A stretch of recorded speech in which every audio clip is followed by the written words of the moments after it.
Good morning on this beautiful Sunday morning.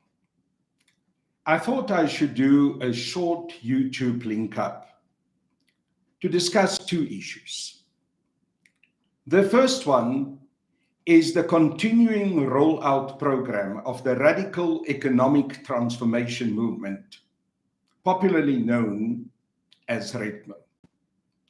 And secondly, I would like to say a couple of things about the increasing state of disaster that South Africa and our political landscape has become under the mismanagement of Cyril Ramaphosa. Let me first deal with RETMO. The radical economic transformation movement is proceeding apace to register as a non-profit organization. And as we are talking this morning, we are awaiting the registration of RETMO with the Department of Social Development. As soon as we receive our NPO registration number, we will proceed to formally launch RETMO at a launch that we are planning now and the details of which we will announce in due course. We will also launch the RETMO website and portal, where it will be possible for all South Africans to sign up as members of RETMO throughout the length and the breadth of our country. As I've said before, the RETMO logo is ready with printed t-shirts and banners. They are stored in a warehouse. As soon as the administrative issues are sorted out, the launch will certainly proceed apace. I'm stating all of this because I'm receiving impatient phone calls and inquiries from thousands of South Africans throughout the country. We are very grateful for all the interest and for the impatience that there is for RETMO to be launched. It is an indication that RETMO is an idea that's time has come. It also indicates the deep dissatisfaction of a very large part of South African society with the governing party and with the failure of the ANC to truly carry out its liberation mandate. RETMO is there to take up the issues for radical economic transformation. That is why we are not simply expressing criticisms of the governing party, but have worked extensively on a program of action, on a 10-point plan, that will address the manner in which we want to reach out to the whole of South African society. The practical plans that we have for implementation to make sure that there is indeed hope in this country, that there will indeed be a practical program that is rolled out at national, at provincial, and at regional level. Obviously, the 10-point plan only headlines many of the more detailed plans and actions that we are working on. Further discussion documents will be published. A far more extensive document will be published extrapolating exactly what we intend to carry out under the 10-point plan. But we are proactive, we are positive, we are working on plans that we engage with on social media and many other platforms to hear the views of our fellow South Africans. And once the launch has taken place, that process of engagement will be intensified. As we have said so many times, the RETMO 10-point plan will be a living document, engaging with our fellow South Africans and making sure that it reflects your views. This morning, there was an article published in City Press which states that as part of the RETMO rollout and reach out, we are also reaching out to members of the African National Congress. Now, that is true, but we are not simply or exclusively reaching out to members of the ANC. Not so whatsoever. We are reaching out to every South African, to every progressive South African who wants to truly see our country succeeding and who wants to see us liberated from the current disaster, from the current quagmire that has befallen our society. Yes, amongst those are also progressive members of the African National Congress, certainly. As we are reaching out to members of ATM, of EFF, of Black Land First, of the United Democratic Movement, and many other political parties and social platforms, and all organizations within the social environment. All of them we are reaching out to because we want to play a unifying role. We want to engage with civil society organizations and political parties.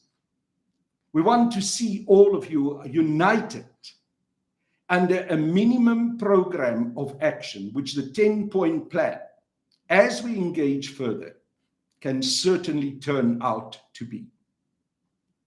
I'm quite amazed that there are those who are surprised that we will also reach out to ANC members. Why not?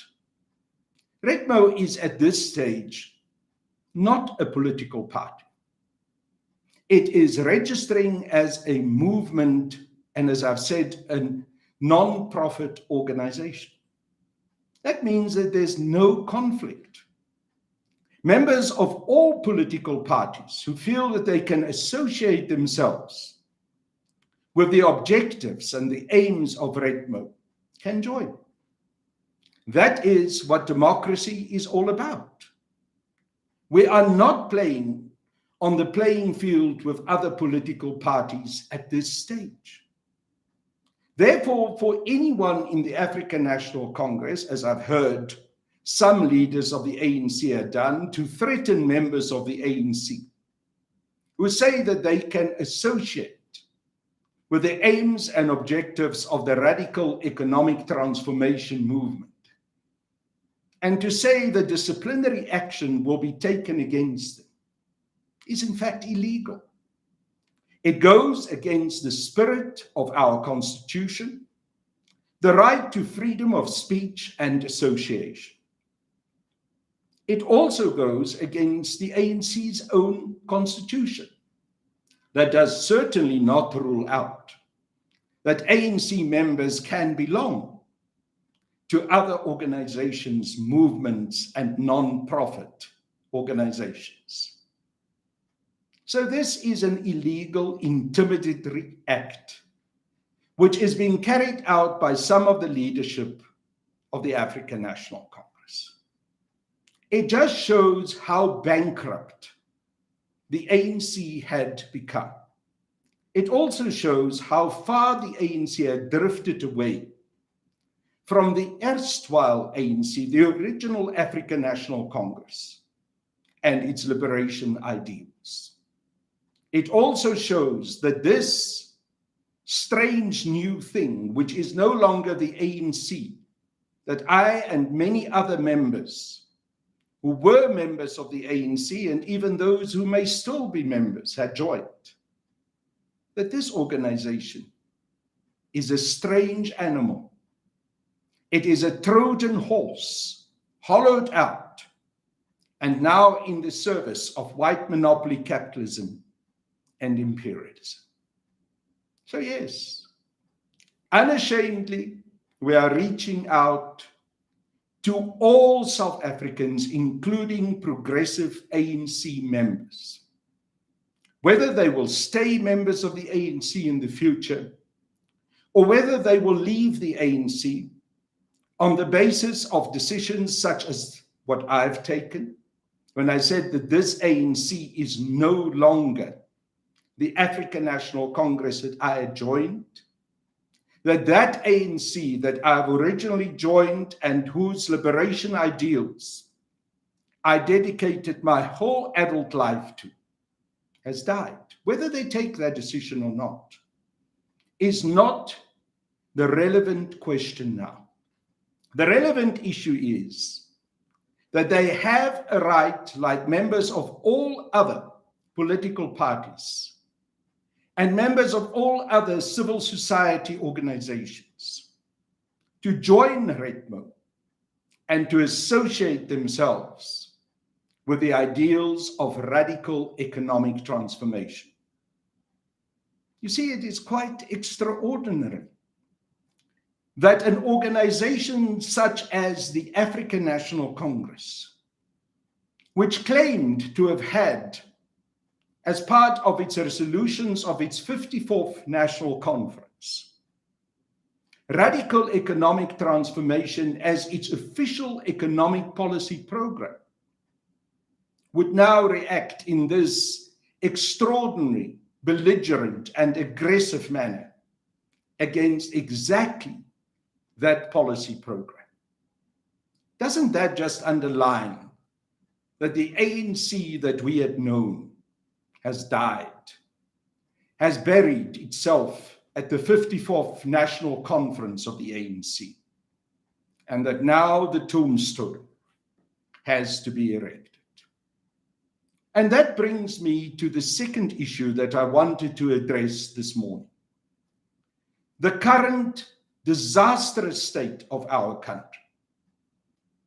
We are faced with a situation where Eskom is not able to deliver electricity for our people and for our industrial development, not because it doesn't have the capacity, not because it's not possible for Eskom to do so, but because Eskom has deliberately been mismanaged, has deliberately been managed into the ground, so that now we have electricity insecurity, that we have load shedding at stages 6 and sometimes even more, that our factories, our industrial development is severely hampered,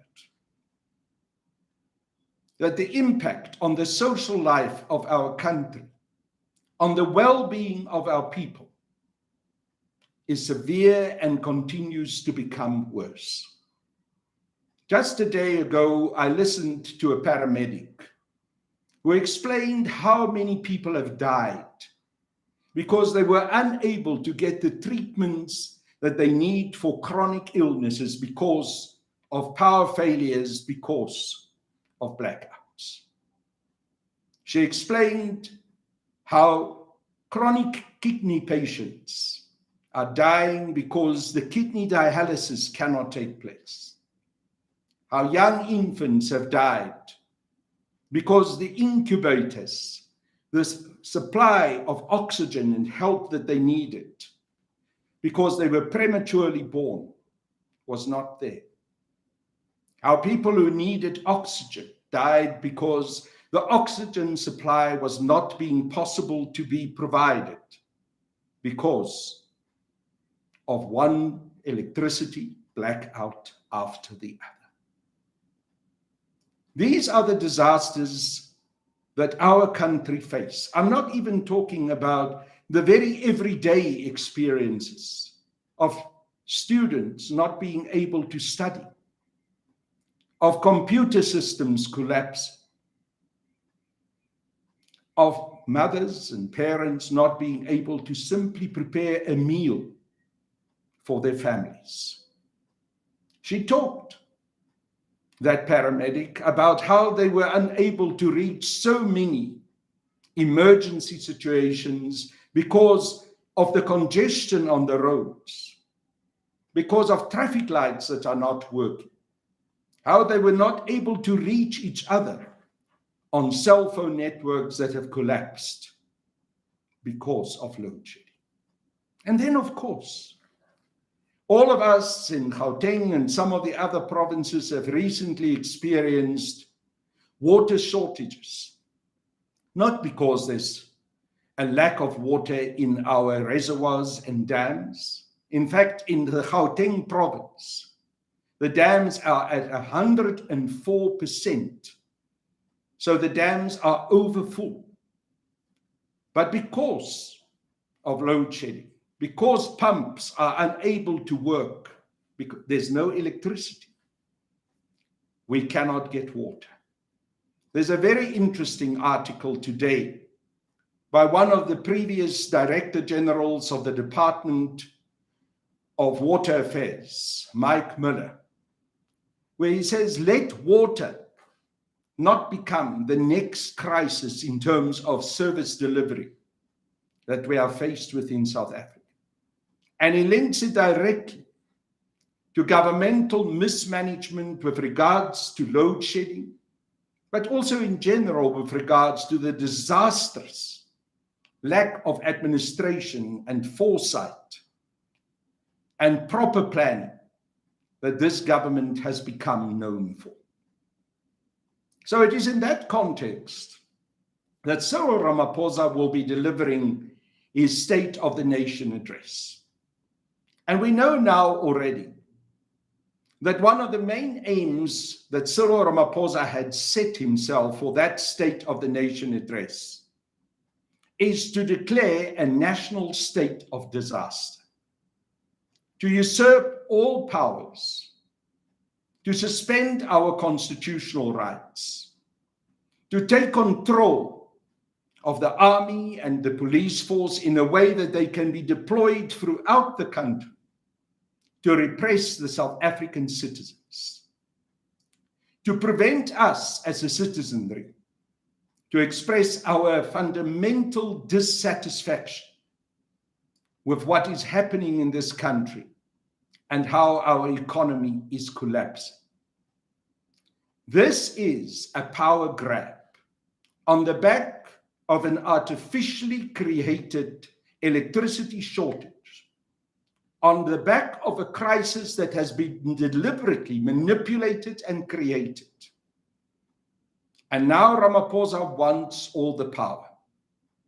Now he wants the right to send in the South African National Defence Force against our people, against fellow South Africans. Of course, we should not be surprised, because this is the same Cyril Ramaphosa who called for concomitant action against the mine workers who were legitimately protesting at Marikana. Why would his attitude have changed now? Why would he suddenly now be a Democrat and not a repressor and autocrat? So Cyril Ramaphosa, in service of white monopoly capitalism and in service of imperialism, having created energy insecurity in this country, destroying our ability to use our main resource for energy security, namely coal, having exported some of our best high-grade coal to Western European nations who are not following a program of so-called sustainable or green energy, who in fact acknowledge that sustainable so-called green energy cannot provide the stable foundation for energy security in their nations. But somehow that has to be thrusted down our throats. And yes, of course, all those contracts that have been signed by the private power producers, those contracts that will benefit Patrice Motsepe, the Ramaphosa and Motsepe families whom we know are linked together by marriage, those contracts that will enrich a small elite in this country, but contracts that have not delivered a single megawatt into our electricity network, and yet billions of rands are paid out and are enriching the crooks that have received those contracts. So this is the context in which Ramaphosa is going to address us at the SONA. And I see the Sunday papers tell us this is a make or break situation for Cyril. Well, I've got news for them. The breaking has already happened. The destruction is in full pace. It can no longer be turned around by Cyril Ramaphosa because he is fundamentally, in principle, committed to continuing with this disastrous program. I do not need to be a soothsayer to tell you today that what we will find in the SONA is simply an intensification of this program of destruction of our economic independence, of turning us more and more into a servant state for the Western European and United States imperialist powers. That our energy security will be destroyed once and for all. That our country will be plunged into an economic crisis that if we do not act fast, it will be impossible to turn around and to save us from total disaster. And Ramaphosa is going to grab power. Mark my words. The national state of disaster will be announced. Our civil rights will be taken away from us, and we will be subjected to a full dictatorship.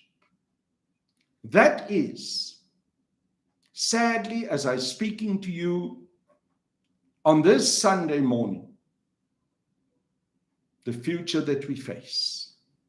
That is what this week will hold with that State of the Nation address by Cyril Ramaphosa.